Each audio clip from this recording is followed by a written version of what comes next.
Hi. How's everybody doing? Yeah? Is it cool if we do some poems for y'all? Yes? Is it cool if we do some poems for y'all? Okay, we need that energy. So sometimes I feel like I'm sitting in the back of Barbie and Ken 101. It's a class we're all in but never seem to learn from. Some general ed requirement for students of American culture.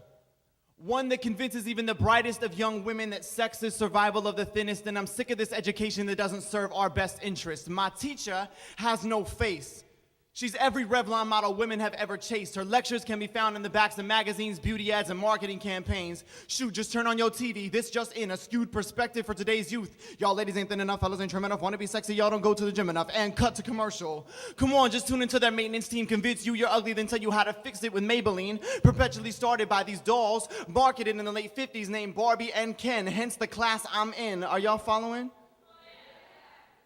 This didn't end. They keep molding Barbie to fit new trends. Next, they gonna have club hopping Barbie with thongs as accessories, and video vixen Barbie, abusive boyfriend sold separately, and underage Barbie, R. Kelly included, or 9/11 victim Barbie, and Ken is proud to get recruited. Problem is, all these teachings are women's decay, and I'm getting messed up because my girlfriend is up front and she's getting an A.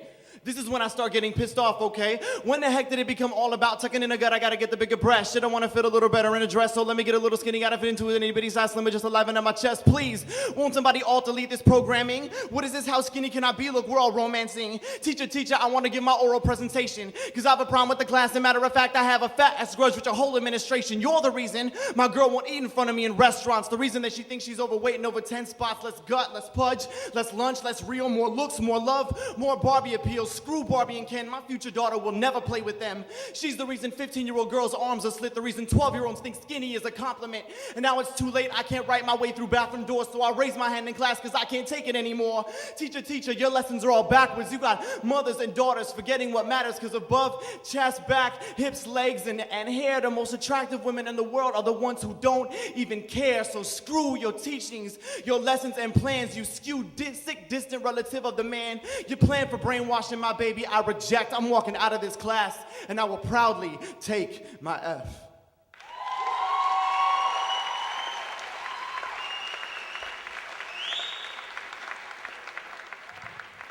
I'm all trying to keep it PG. I'm like, can't say that, wait. Editing as I go. I can do one more for y'all, yeah? I gotta stay in the time frame, but I wanna kick one more for y'all. Anyone in here got nephews or kids around like 3 to 6, right in that range? Yeah? I got this nephew, Sean. He's 5. He's just turning 5 now. I wrote this when he was 3, putting him into preschool, how to get him to take off his onesie Spider-Man outfit to get him in the door.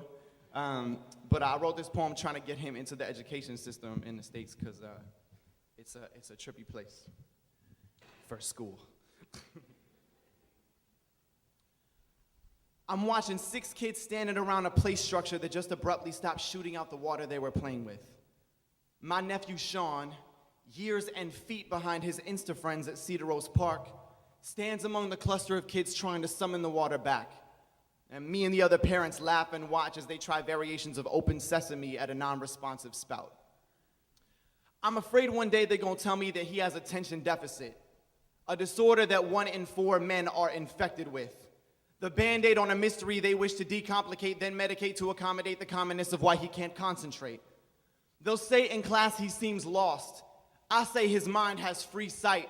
But nowadays we raise young ones to be much more machine-like, because big industry needs employees who are machines, right? Who don't make history, just live on some efficiency hype. March in submission, that's the mission. Keep the seams tight. Teach kids the repetition till they grow up industry types. Now here's my nephew. Homework in one hand, and the 2009 Tycho equivalent of Legos in the other. In this corner, an unbelievably blank, unanswered page of questions he cannot be less engaged in. And in this corner, a 4-foot-long working replica of the Star Wars Millennium Falcon, creatively constructed using 4 different Lego sets, retractable landing gear, and a working loading bay. Clearly, he don't have a problem with paying attention. He'd just rather be playing invention. So as I investigate your motives for why you try to medicate him, I beg to question. Now let's do the equation. It's $24 for a bottle of Ritalin that's 10 milligrams. 1,000 milligrams in 1 gram, that means it's $2,400 for every gram of Ritalin in the country. Now they sell it by the kilo, kind of like another popular American tradition. So that's $2,400,000 for every kilo of Ritalin in the country, times the 17,618 that were bought and sold in the business pharmaceutical year of 2001 alone. That means back then, it was a $42,283,200,000 industry. It's brilliant. Teach kids that they're inferior, then have them buy back their efficiency. And at first, I thought Ritalin and attention deficit must be on some new epidemic-ish until I found out the US consumes globally 90% of it. Diagnose you inferior so the privatized medics get your money in a country where you go broke buying your benefits.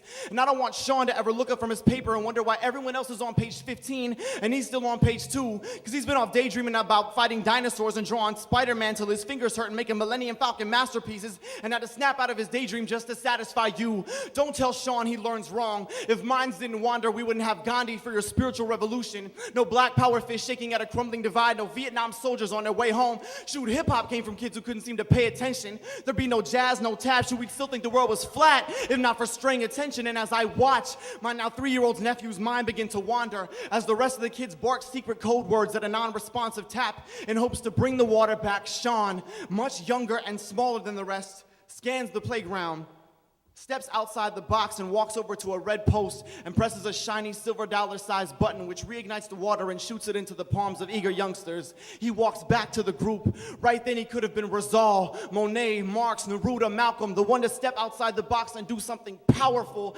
They are afraid of you, Sean, because you beg to question, because boys like you grow into men worth a mention. Build a world with your blocks, draw in any direction, and if they ever tell you that you can't focus, good, pay them no attention.